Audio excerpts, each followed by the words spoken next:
So I really think of Rogue One as the accidental masterpiece of the Star Wars universe. I think of it as easily the best movie since The Empire Strikes Back, really the only great Star Wars movie since the original trilogy. The timing of it was just so perfect in that it was December 2016. Trump had been elected, but he hadn't yet taken office. So as we were anticipating the doom of the impending Trump regime, it was so great to be watching Rogue One in a movie theater. It felt like such a memorable experience, the most memorable Star Wars experience that I've ever had in a movie theater since I was too young for the original trilogy. And it wound up being the most accidentally political movie of the year because Disney even released a statement being like, hey, we're not trying to say anything here. This is just a movie. And they would have filmed it, obviously, before the election. So it just happened to work out that way. And a lot of people say, I don't like Rogue One because it's too dark, it's too political, it's too gritty. There's not the overarching mythology, the larger than life fantasy elements. It's not really science fantasy in the same way that the other movies are. And I'm like, yes, finally, you're getting it. You're getting what people who love that movie love about it because it isn't for kids. So it is definitely more a realistic take on the Star Wars universe. And yeah, it doesn't have that mythology. But if you think about it, no movie has had the grandeur that the original trilogy has because the prequels felt very flat and boring and stale to me. A lot of the scenes in that movie, because they're using technology that you probably wouldn't use anymore, the green screen, it's like most of this movie took place very obviously on some crappy soundstage. It feels small to me. Prequels always felt too small, too dull, too stale, lifeless rooms, no atmosphere. They didn't use either real locations or sets that they built. And then the Disney Star Wars universe, the J.J. Abrams trilogy, that felt like a cover band. That just felt like totally stale reboot cover band version of the original Star Wars trilogy. None of them have really worked since the original trilogy except for Rogue One, which was also accidentally made to be good because Kathleen Kennedy, the notoriously tight-fisted and too controlling producer of the Disney Star Wars universe, who has hired and fired multiple different director teams, like the Solo team that got the boot during production, and they brought in a hack like Ron Howard just to be like, hey guys, it's safe, everything's cool. The same thing for J.J. Abrams and the final Star Wars movie of that trilogy, where they helicoptered him in just to be like, oh God, we might accidentally make something good. We got to make sure that doesn't happen. The Davids from the Game of Thrones universe, they were hired and fired from a project. And this has happened so many times with different creative people she can't control. She fires them and brings in Ron Howard or J.J. Abrams or whoever she thinks she has a better shot at telling them what to do or the safe route that they can go on. And Rogue One, that I guess happened too, and that Gareth Edwards was not asked to come back and do the reshoots that Tony Gilroy did, but it wound up working in the movie's favor because maybe Gilroy made it more than it could have been otherwise. So accidentally made to be a great movie, accidentally released in the exact right time period. And the first season of Andor that felt like it was much more hyped. I mean, people were really talking about it. That was in 2022, fall of 2022, when it felt like the country was headed in a different direction than Biden. And so now the second season is even better because here we are, the first 100 days or so of the Trump regime that the Andor season 2 premiere started. This is fantastic. This is the exact kind of politically relevant content Hollywood should be making right now. If you thought there was one silver lining to the dark cloud of Trump, it's that the movies were going to get a lot better because in the 70s, when you had Watergate and Vietnam, that released this fantastic period of dark, gritty, adult movies that were in theaters almost every week. All the movies of De Niro and Gene Hackman and Al Pacino and Dustin Hoffman and all those guys who made these political thrillers. And then the conspiracy thrillers like The Parallax View and 3 Days in the Condor, all these fantastic movies that were coming out almost all the time that were cynical. That's not really happening right now.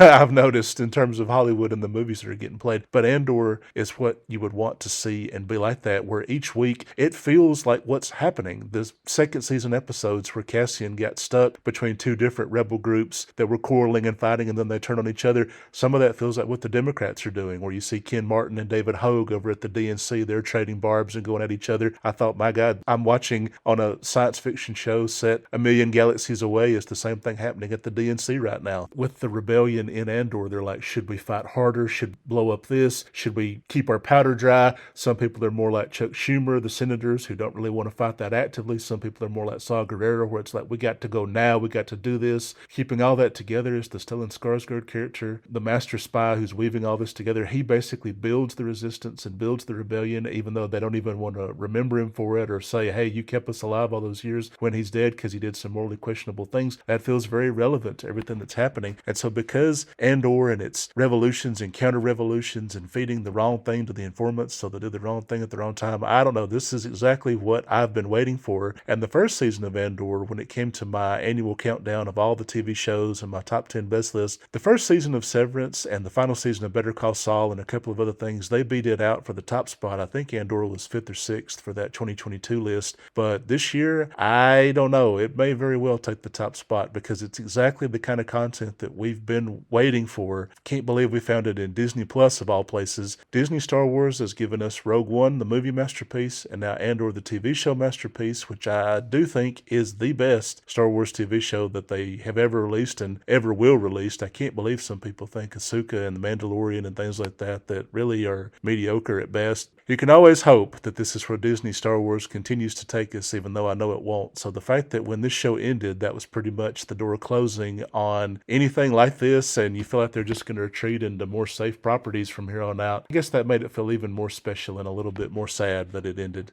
But I'm just glad we got to see it at all. Because where else on TV are you going to get such rousing things like Saw Gerrera's speech at the end of episode 5 where he's like, you're here and you're ready to fight? That almost got a lump in my throat. The entire Fall of Gorman episode that was just so riveting, trying to get Senator Mothma out of the Senate before they can kill her, detain her first, and then, of course, kill her. All these things were just so thrilling. And then the brilliant ending of having the Denise Go character who's been so hard-assed, the very machine that she's been living her life for, that's what she gets sacrificed to. She winds up in a jail cell of the Empire. I thought that's even better than if she were killed, because this happens all the time. People think they're on the right side of a fascist regime, and then of course they're the victims of it as well. By the end, they get locked up just like anybody else, because there is nothing special about them in the Emperor's world or Emperor Trump's world. And so the fact that Andor happened at all, we should celebrate each fantastic moment of season 2 that took place.